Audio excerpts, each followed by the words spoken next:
Now it's time to do the Japanese movement.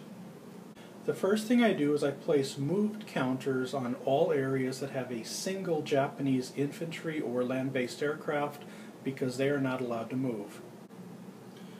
Wake Island, Caroline Islands, Mariana Islands, Iwo Jima, Okinawa, and Borneo. Next I replace the in-transit counters with moved counters here in the Gilbert, as well as here on Iwo Jima.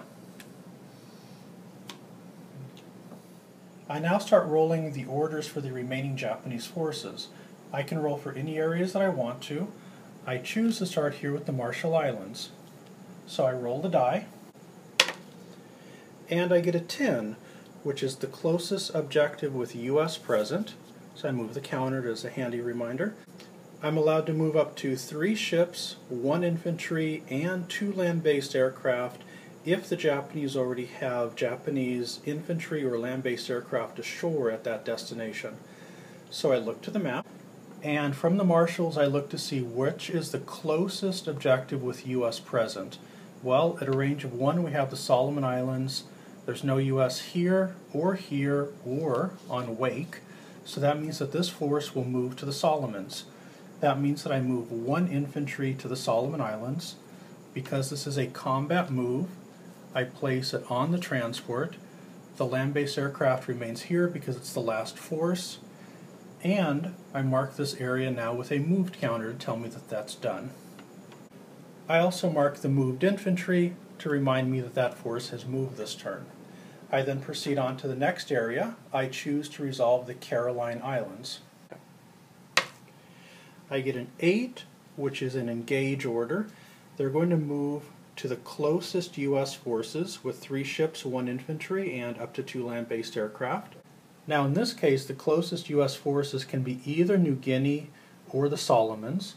So I'm going to go low for New Guinea, high for Solomons. And I get a 7, so they're going to move to the Solomons. With this order, I can move up to 3 ships, which is all 3 ships in that group. I can also move 1 infantry and up to 2 land-based aircraft. None of those forces are available to move, so I don't do that. Now, because this is a combat move where the Japanese are moving to an area with US forces, they can't take the infantry because that's busy holding the Caroline Islands, but they do get a replacement battalion which will move ashore with them. And I'll add that force to the infantry that was coming over from the previous movement. So they now have 2 infantry forces coming ashore. Next I choose to roll for the Philippines. I get a 2, which is a hold order. That means that they're not going to move. They do, however, get a resupply counter placed up by their reinforcement chart. And that will help them get additional reinforcements later in the turn.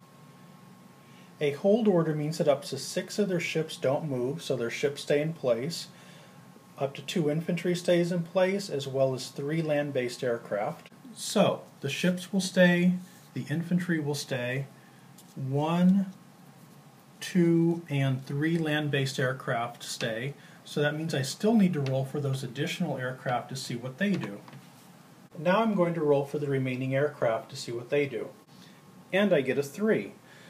This means that they perform a refit order and they return to Japan with up to 4 ships, 1 infantry, and 0 land-based aircraft.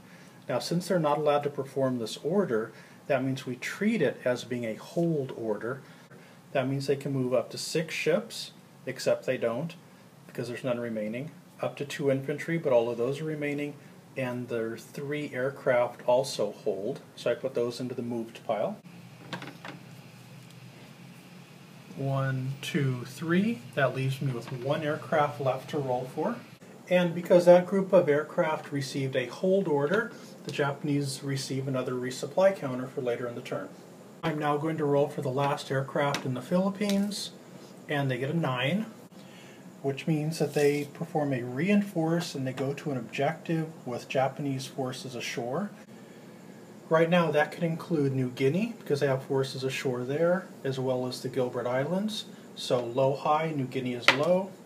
They get a 5, so they're going to go to New Guinea.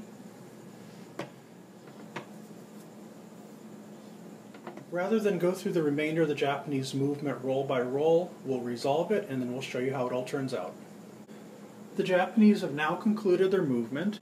They've moved a couple additional forces into the Solomons battle, as well as a few forces into New Guinea.